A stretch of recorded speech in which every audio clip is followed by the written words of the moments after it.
Majo John Madden, Saturday morning, the 27th of April, standing in my spectacular open window at the Hotel Mari Tierra.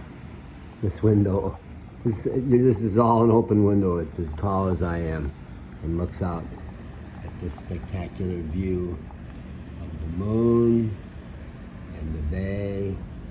And I have a note about shuttling back and forth between the world of spirit, of oneness, and the dualistic world of getting things done. I've become really adept and very comfortable with having both. I have to have both. You have no choice but to function in both worlds. I had been sleeping for hours after getting really exhausted yesterday. Then I got up, and before I would attempt to do anything with my phones, I wanted to go back to the world of spirit. So I have my window open. It's been open the whole time. It's hot. And I was starting to have a cigarette, which for me is the portal into spirit, because it slows my overactive mind, stops it, and I go back to spirit. But as soon as I had one drag, I remembered a really important message and series of videos I want to send to my friend Margaret back in Asheville, North Carolina. So I shuttled over to my phone, which is over there. I've got two phones now. One of them has cell service.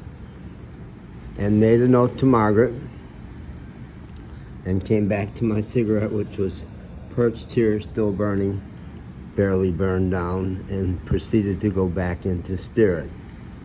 About 3 drags into my smoke, I remembered something else, which I think I've forgotten now, but it'll come back, because I was not willing that time to break my entry into spirit, and instead said to my internal Siri, make a bookmark about this and remind me when I am done with my spirit time. And I'm counting on it coming back. Let's listen to the waves.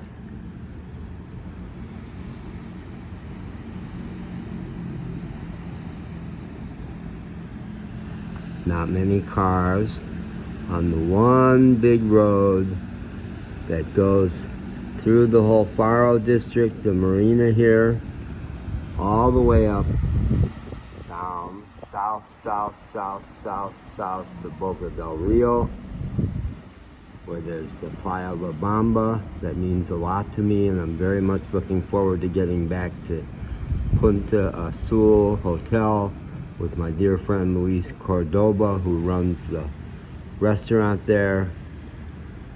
And then way beyond that is the Playa Vicente Fox, which is a really spectacular beach.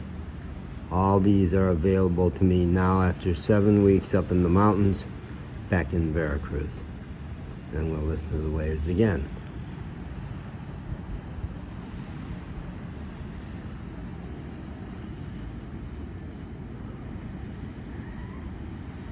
Do you hear people hooting and hollering on Friday night? I don't know if they were right down here on the closest beach or way up there, because sound travels and I hear things I shouldn't hear. Maybe you heard it.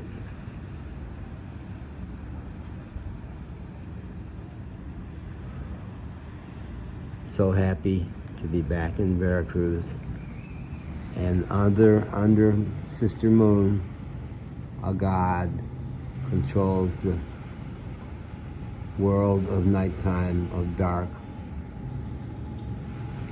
My first year of travel up in the mountains, I discovered that the moon affected me the same way that the top of Roan Mountain affected me, and that cigarettes affect me, but less powerfully.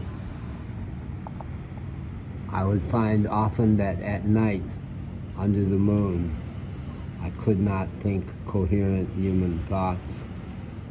It was a mysterious world of spirit and emotion and sensation. Still true, but I've grounded it and it's a little less out of control now.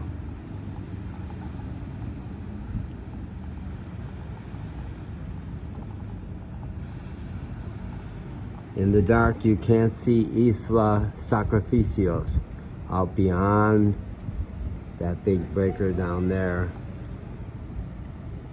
Legendary island, you can see it from you can see it from here through the haze, but up in Boca Del Rio, you're right across from it. And the one kayaking lesson I took, I paddled out almost to it. I'm really happy with the video I put up yesterday, where I had never in my first 2 months here ever looked up the island, never gotten the data about why it was called that. Wikipedia says what is the going notion about Isla Sacrificios, that the early Spaniards in 1518 found an altar on that island where human sacrifices had gone on even the day before, blood and body parts everywhere. I smelled a rat. That sounded like the Eurocentric myth about the Aztecs, who were actually incredibly sophisticated. And it took about 10 minutes of research to find a website that said, probably not. It looks like it actually was a burial ground where they would do funeral services. I'm going to do a lot more research now, or when I can, but pretty important to dispute the comfortable Eurocentric notion that of course we took this continent because we were more superior. Actually, the central city of the Mayan dynasty in the location of the current Mexico City was the most sophisticated and by far the largest city in the world before the Spaniards came. And they did quite easily conquer the Mayan dynasty and destroy them and kill their leaders, not because of greater intelligence and sophistication, but by stealth and smallpox. I'll put a link to a National Public Radio podcast documentary about all that.